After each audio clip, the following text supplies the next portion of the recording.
2, 1, 0.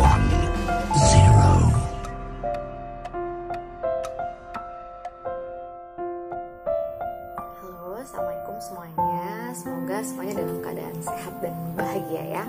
Oke, pada kali ini saya akan menjelaskan tentang materi konseling Pancawaskita.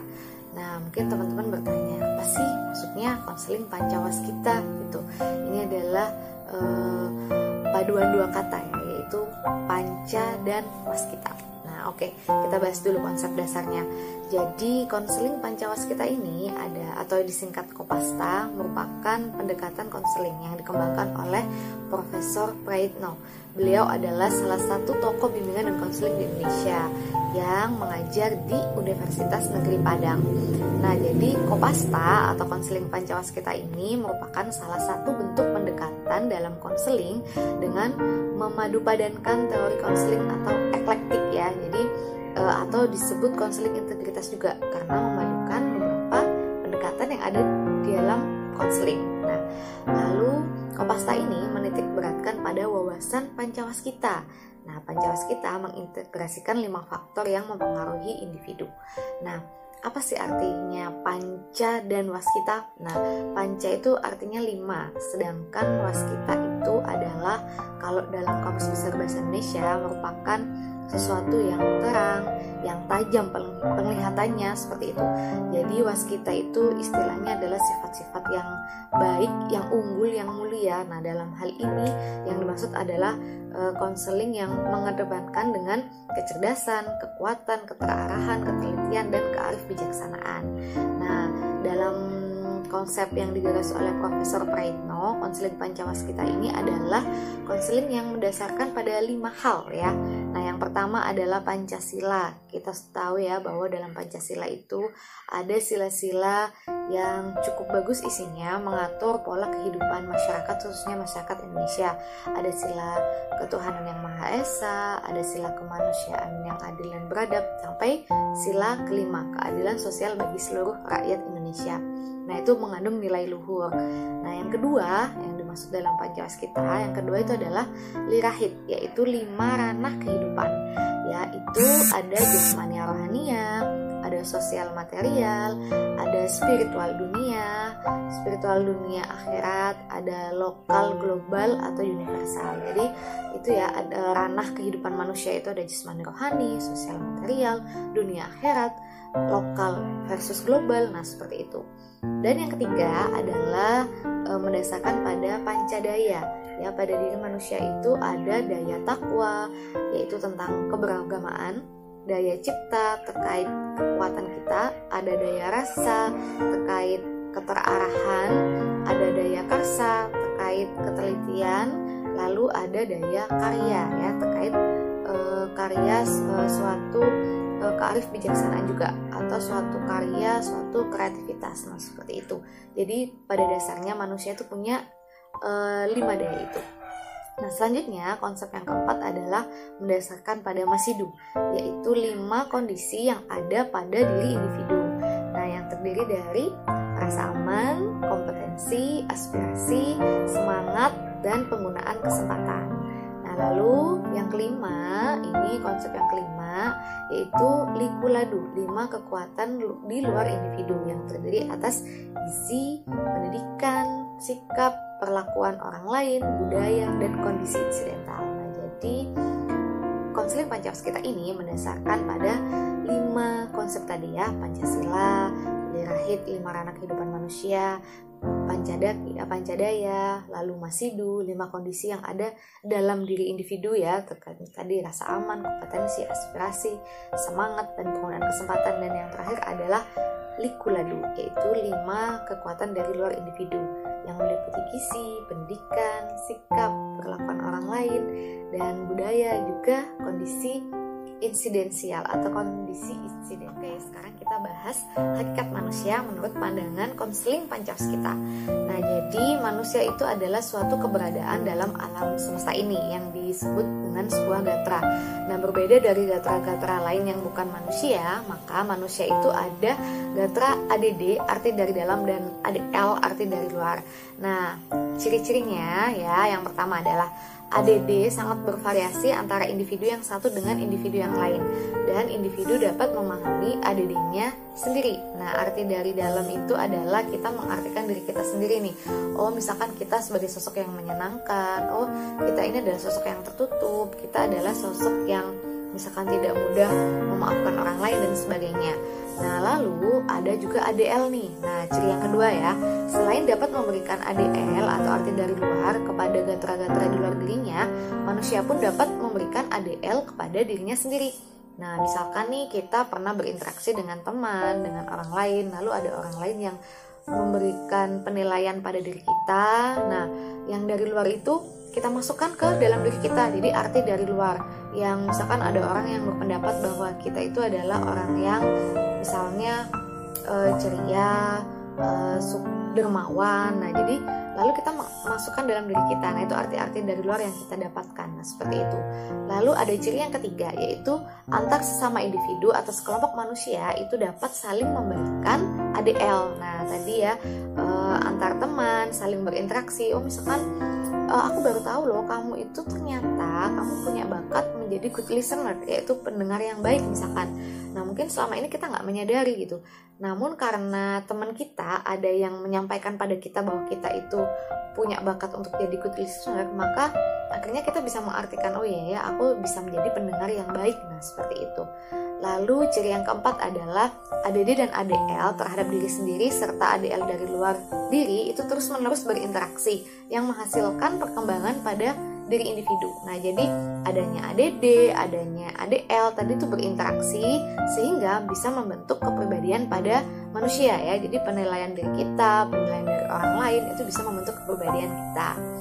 Lalu ciri-ciri ADD dan ADL seperti itu tadi ya, kiranya yang membedakan secara amat tajam antara manusia dan bukan manusia sebagai makhluk Tuhan. Ya, lebih dari makhluk yang lainnya, manusia adalah makhluk yang tertinggi derajatnya ya. Ketertinggian ini melekat pada diri setiap insan ya, yaitu ada 5 dimensi. Ada dimensi fitrah ya, manusia itu lahir ya, fitrahnya sebagai makhluk Tuhan ya. Nah, lalu dimensi keindividualan. Nah, itu ada dimensi kesosialan, ada dimensi kesusilaan dan dimensi keberagaman. Nah, dimensi-dimensi ini juga mempengaruhi manusia dalam membentuk kepribadiannya. Oke, selanjutnya kita bahas kepribadian ya, atau struktur kepribadian dalam pandangan konseling Pancawaskita. Nah, jadi ada dalam diri manusia itu ada keberadaan yang merupakan sesuatu yang penuh arti. Nah, sesuatu penuh arti ini disebut gatra. Tadi juga sudah sempat kita sebut di awal ya. Nah, jadi gatra ini dalam diri manusia, dalam diri kita itu ada sesuatu yang bernilai, sesuatu yang memiliki arti. Nah, gatra ini dapat diberikan dari luar, yaitu yang diberikan atau dibentuk oleh orang-orang yang berusaha menghayati dan atau mendayagunakan gatra itu. Nah, ada juga arti dari dalam atau ADD suatu gatra bersifat amung dan demikianlah adanya unik dan objektif. Sedangkan arti yang diberikan dari luar atau ADL itu bersifat lentur ya, atau bisa diubah. Nah, misalkan kita mempunyai pandangan tersendiri misalkan tentang makna pernikahan misalkan. Nah, kita punya pandangan tersendiri yang terdalam dari hati nurani kita, misalkan karena kita punya pengalaman yang kurang menyenangkan, misalkan kita gatra dari dalam kita itu pernikahan itu adalah sesuatu yang misalkan kurang menyenangkan, kita jadi ragu karena misalkan kita punya pengalaman yang kurang menyenangkan terkait pernikahan, misalkan waktu kecil kita melihat orang tua bertengkar dan sebagainya. Nah, misalnya seperti itu. Nah, itu adalah gatra yang dipengaruhi oleh arti dari dalam, dari diri kita sendiri, juga nantinya bisa dipengaruhi oleh dari luar, dari pengalaman-pengalaman. Lalu misalkan kita mendengar pendapat teman-teman kita dan sebagainya. Nah, jadi ADD dan ADL ini terus berinteraksi. Nah, jadi meskipun ADD sudah ada dengan sendirinya di dalam gatra, namun ADD itu tidak selalu dengan sendirinya tampak atau menampakkan diri. Bahkan seringkali terjadi ADD itu justru tersembunyi dan menunggu pengungkapan itu memerlukan usaha dan amat tergantung pada pengetahuan ya. Jadi kadang pendapat kita sendiri, kadang kita nggak menyadari gitu pendapat kita sendiri. Bahkan kadang orang lain yang bahkan memberitahu bahwa kok kamu tuh sepertinya pesimis banget sih sama pernikahan misalkan. Lalu masa sih, iya ya, ternyata aku kayak gini ya. Nah, misalkan seperti itu. Nah, lalu kalau ADL ini istilahnya sifatnya fleksibel ya, ibarat karet, bisa direntangkan, bisa panjang, bisa pendek, bisa dibelokkan. Nah, seperti itu. Jadi ADL ini juga tergantung pada pengetahuan, kemampuan, dan kemauan orang yang memberi arti terhadap gatra yang dimaksudkan. Nah, jadi struktur kepribadian ya dipengaruhi oleh ADD, ADL, nah terutama dalam memaknai ya sesuatu yang penuh arti atau tadi disebut dengan gatra, seperti itu. Oke, selanjutnya kita bahas terkait perkembangan kepribadian ya. Jadi dalam pandangan konseling Pancawaskita ini, individu itu berkiprah dalam 5 ranah kehidupan atau disingkat lirahit, yang sejak kelahirannya dipengaruhi oleh likuladu, yaitu 5 kekuatan di luar individu dalam 5 kondisi kehidupan individu atau masidu dengan latar belakang kesejatian kemanusiaannya. Nah, dalam trilogi dengan latar lirahit ini, kehidupan menyeluruh sehari-hari individu berkeadaan. Jadi apa aja sih yang dimaksud lirahit, likuladu, masidu? Oke, kita bahas dulu ya yang lirahit ya. Jadi setiap individu menjalani kehidupan sehari-harinya dalam 5 ranah kehidupan ya, yaitu makanya disebut lirahit, 5 ranah kehidupan, yaitu ranah jasmani rohani, individu sosial, material spiritual, lokal versus global, dunia versus akhirat, seperti itu. Jadi individu yang mampu menjalani kehidupan kemanusiaannya secara lengkap adalah mereka yang mampu menyeimbangkan masing-masing sisi dari kelima ranah tersebut. Jadi ketidakseimbangan yang terjadi akan menghasilkan individu-individu dengan label seperti hedonis, egois atau individualis, materialis, sekuler, dan berwawasan sempit, ibaratnya katak dalam tempurung. Nah, jadi tadi ya ada jasmani rohani. Nah, kalau orang yang nggak seimbang, selalu memperhatikan jasmani aja, nah rohaninya kurang, maka itu juga akan kurang baik. Termasuk juga individual versus sosial. Kalau terpaku pada individu, dia bisa jadi makhluk yang egois, yang misalkan suka mementingkan kepentingan sendiri. Nah, lalu ada material, spiritual, ada lokal, global, dunia, akhirat. Misalkan kalau terlalu fokus pada kepentingan dunia, nah mengejar misalkan harta, lalu akhirnya menghalalkan segala cara, akhirnya jadi korupsi. Nah, itu ya salah satu contohnya. Itu adalah 5 ranah kehidupan manusia. Oke, selanjutnya kita bahas terkait lanjutan ya perkembangan kepribadian ya, yaitu kita bahas likuladu. Nah, likuladu itu apa sih? Nah, oke. Jadi individu yang diharapkan hidup dengan mantap ada pada 5 ranah kehidupan di atas, dikembangkan sejak kelahirannya atas pengaruh 5 kekuatan di luar individu atau likuladu. Ya, likuladu adalah 5 kondisi di luar individu. Nah, yang pertama adalah gizi. Nah, jadi gizi ini merupakan faktor utama bagi pertumbuhan fisik dan kesehatan individu. Ya, jadi tanpa gizi yang baik, pertumbuhan jasmania dan kesehatan akan terganggu. Yang mana hal ini akan dapat berdampak serius terhadap perkembangan pribadi individu. Nah, yang kita tahu untuk menjadi insan yang kuat, yang cerdas, yang pandai, nah itu juga membutuhkan asupan gizi yang tepat. Nah, jadi gizi ini adalah salah satu unsur yang penting. Yang kedua adalah pendidikan. Nah, jadi pendidikan merupakan sarana dasar pengembangan pancadaya yang berorientasi hakikat manusia dalam bingkai dimensi kemanusiaan. Nah, di pendidikan inilah yang akan membawa individu menjadi manusia seutuhnya. Nah, jadi yang kita tahu ya, tujuan pendidikan itu adalah diantaranya memanusiakan manusia, lalu dari yang tidak tahu menjadi tahu, dari yang tidak bisa menjadi bisa. Nah, seperti itu. Jadi pendidikan ini merupakan unsur yang penting ya dalam kondisi di luar individu. Yang ketiga adalah adat dan budaya. Ini membangun individu sebagai dalam tanda kutip anak negeri yang berasal atau bersosial budaya di kampung halaman, jadi di daerah dan tanah airnya, sehingga mampu istilahnya duduk sama rendah, berdiri sama tinggi dengan anak negeri di wilayah sendiri dan wilayah lainnya. Nah, ini pemahaman terkait adat dan budaya, lalu juga adat istiadat, ini juga penting ya dalam kaitannya membentuk kepribadian pada manusia. Lalu yang keempat adalah perlakuan orang lain. Nah, jadi perlakuan orang lain ini merupakan pengaruh yang sangat signifikan dalam pembentukan kepribadian individu.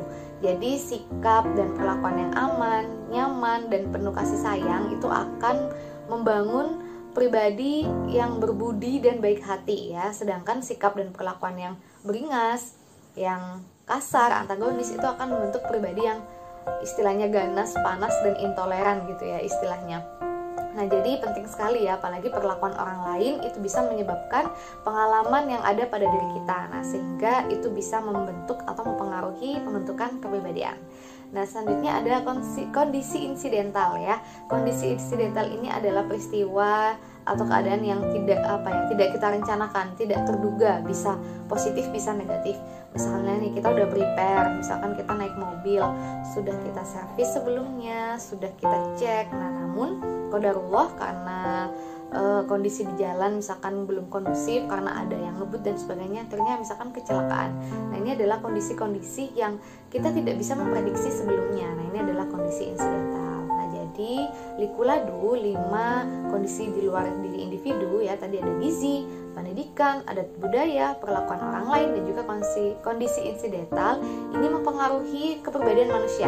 Bisa menjadi individu yang tumbuh berkembang dan maju, dan juga sebaliknya bisa jadi individu yang mungkin stagnan atau bahkan mundur, yang menyebabkan casting atau kehidupan efektif sehari-hari yang terganggu. Oke, selanjutnya kita bahas masidu ya. Nah, berpangkal dari kesejatian manusia atau HMM dengan intisari 5I melalui energisasi pancadaya dalam dinamika BMB3 ya, individu itu berkembang dengan pengaruh likuladu yang tadi ya, menjadi pribadi sebagaimana adanya. Nah, pribadi ini berwujud dan berkiprah sehari-hari dengan 5 kondisi individu atau masidu ya, yaitu rasa aman, kompetensi, aspirasi, semangat, dan pemanfaatan kesempatan yang ada. Nah, jadi semakin positif masidu, semakin efektiflah kehidupan sehari-hari individu. Ya, jadi aktualisasi kehidupan individu dengan masidunya itu sejalan dengan dinamika BMB3. Berpikir, merasa, belajar, bertindak, dan bertanggung jawab. Nah, pada diri individu yang bersangkutan. Nah, jadi masidu tadi 5 kondisi individu itu sangat mempengaruhi juga dalam pembentukan kepribadian. Nah, misalkan nih terkait rasa aman. Jadi kalau misalkan individu berpikir bahwa aku ini nggak aman, aku merasa kurang kasih sayang, aku merasa misalkan aspirasiku kurang didengar, aku selalu direndahkan. Nah, itu juga akan mempengaruhi pola tindakan, lalu pola pikir dan sebagainya. Nah, itu akan mempengaruhi pembentukan kepribadian. Jadi, sekali lagi 5 kondisi individu ya, rasa aman, lalu kompetensi terkait kemampuan, merasa dirinya mampu atau tidak, lalu aspirasi, merasa bagaimana aspirasinya didengar atau tidak. Nah, lalu semangatnya dalam melakukan kehidupan, dalam menyelesaikan tugas atau pekerjaan, ini bagaimana pasang surutnya, apakah selalu bisa dinaikkan atau bahkan selalu turun, dan juga pemanfaatan kesempatan yang ada. Nah, apakah individu itu selalu memiliki kesempatan untuk misalkan menunjukkan karyanya, menunjukkan kreativitasnya, seperti itu. Jadi kalau 5 kondisi individu tadi istilahnya itu terkungkung, nah itu akan menyebabkan pola pikir, perasaan juga, pola tindakan juga yang mungkin akan cenderung membuat individu itu tidak maju. Dan sebaliknya, kalau masih 5 kondisi individu tadi itu bisa dikembangkan dengan baik, maka akan bisa membentuk kepribadian manusia yang unggul dan baik pula, seperti itu. Oke, selanjutnya kita bahas kasus nih. Jadi kasus-kasus apa aja sih yang termasuk dalam pandangan konseling Pancawaskita ini? Nah, kasus-kasusnya itu adalah yang pertama ada ketakwaan yang terputus. Nah, misalkan kalau sholat, kalau yang muslim sholatnya mulai agak bolong atau bahkan nggak sholat, atau jarang untuk mengikuti aturan-aturan yang ada dalam agama. Nah, itu bisa menjadi salah satu kasus ya. Misalkan nanti jadi gampang down, jadi gampang stres, begitu. Berbeda dengan orang-orang yang ketakwaannya terus terjalin seperti itu. Jadi ketika ada problem mungkin akan baca Al-Quran, sholat, itu ya untuk yang muslim. Lalu yang kedua ada daya cipta yang lemah. Lalu ada juga daya rasa yang tumpul, daya karsa yang mandek, daya karya yang mandul, gizi yang rendah, pendidikan yang macet, sikap dan perlakuan yang menolak dan kasar, budaya yang terbelakang, kondisi insidental yang merugikan, rasa aman yang terancam, kompetensi yang mentok, aspirasi yang terkungkung, semangat yang layu, dan kesempatan yang terbuang. Ini adalah beberapa contoh kasus ya. Misalkan aja nih, aspirasi yang terkungkung.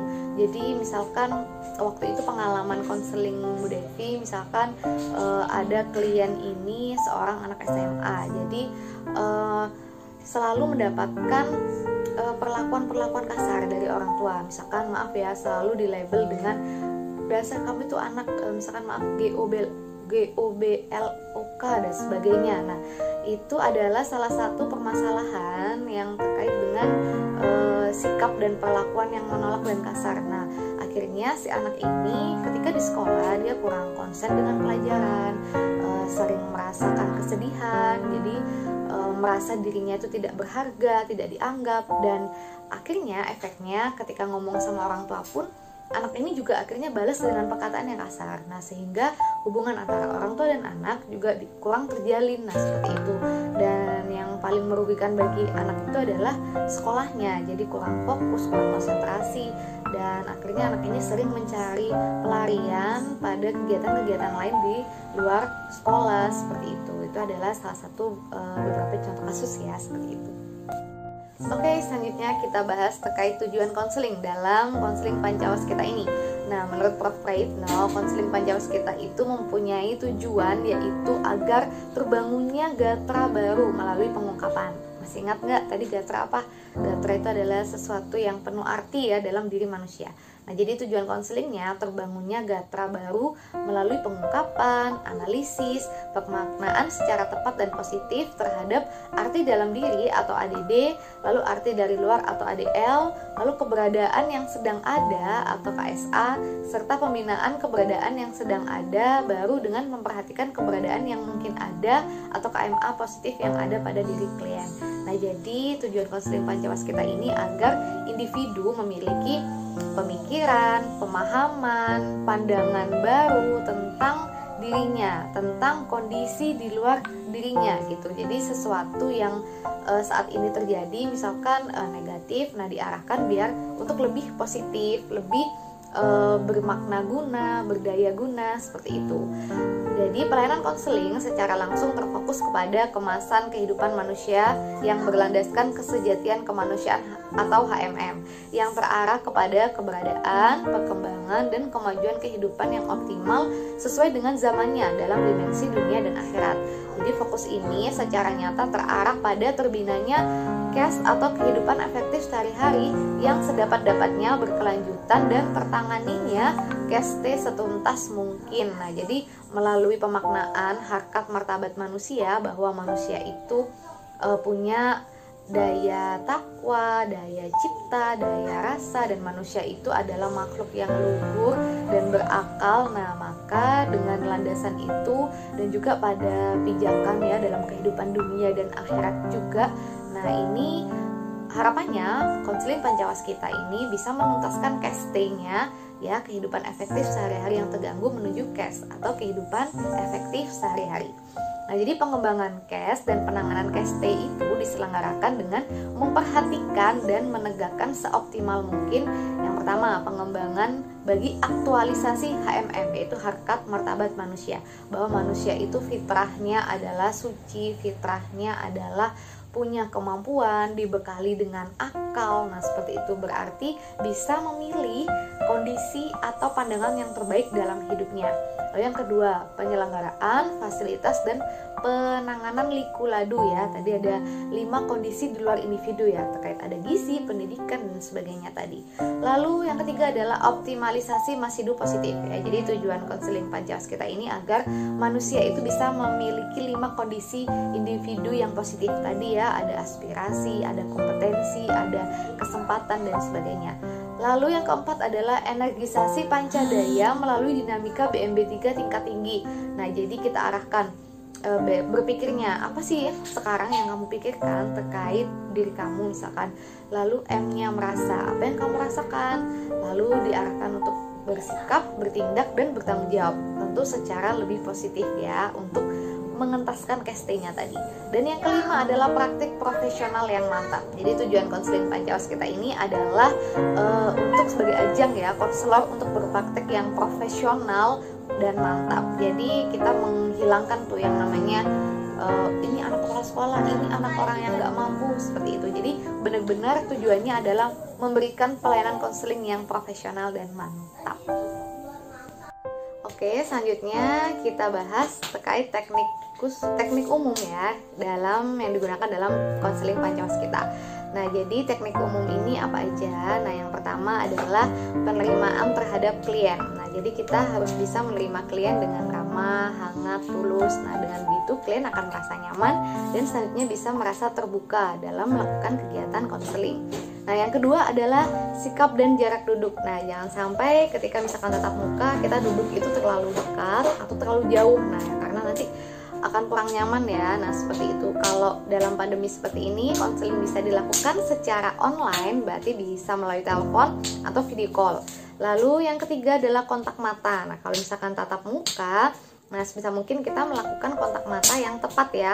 Nggak harus melotot terus begitu, tapi melihat pelipis ya, seperti itu. Lalu 3M ya, yang keempat itu 3M, mendengar dengan baik, memahami secara tepat, serta merespon dengan tepat dan positif ya. Lalu ada kontak psikologis, ada penstrukturan. Nah, kita perlu menjelaskan misalnya konselingnya ini berapa jam nih. Nah, lalu apa saja yang boleh dilakukan dan apa saja yang tidak boleh dilakukan, seperti itu. Lalu ajakan untuk berbicara, ada pertanyaan terbuka, ada refleksi isi, ada keruntutan, penyimpulan, penafsiran, konfrontasi, ajakan untuk memikirkan sesuatu yang lain, peneguhan hasrat, penfrustasian klien, lalu ada strategi tidak memanfaatkan klien, ada suasana diam. Nah, lalu ada kalanya ya kita dalam konseling itu memang ada suasana diam ya, untuk memberikan kesempatan pada klien untuk masih jeda ya, mungkin masih ada yang ingin diungkapkan, seperti itu. Lalu ada juga transferensi dan kontratransferensi, ada teknik eksperimental, ada interpretasi pengalaman masa lampau, ada asosiasi bebas, sentuhan jasmania, ada penilaian dan penyusunan laporan. Nah, jadi beberapa di antara kegiatan tadi ya, teknik umum itu yang bisa digunakan ketika kita melakukan konseling Pancawaskita ya. Tadi mungkin salah satunya saya beri contoh misalkan konfrontasi. Nah, misalkan klien itu bilang saya bahagia Bu, tapi misalkan nangis dengan ekspresi sedih gitu. Nah, itu bisa kita konfrontasi. Tadi Anda bilang Anda bahagia, tapi kenapa ekspresi Anda menangis dengan ekspresi yang sedih? Nah, bisa dijelaskan. Nah, seperti itu. Itu salah satu contoh konfrontasi dalam teknik umum. Oke, dan yang terakhir ini ada kata mutiara ya. Angin tidak berhembus untuk menggoyangkan pohon, melainkan menguji kekuatan akarnya. Nah, jadi ini kata mutiara dari Ali bin Abi Thalib. Nah, jadi sebenarnya kekuatan pohon itu juga terletak pada akarnya. Nah, kalau dikaitkan dengan konseling Pancawaskita tadi ya, ada ADD, ada ADL. Nah, jadi kita kuatkan individu itu dari dalamnya gitu, dengan harapan nanti ketika ada berbagai permasalahan, cobaan yang membuat caste atau kehidupan efektif sehari-hari terganggu. Nah, harapannya ketika dalamnya udah kuat, maka caste-nya akan terentaskan dan menuju caste, yaitu kehidupan efektif sehari-hari. Terima kasih, semoga bermanfaat.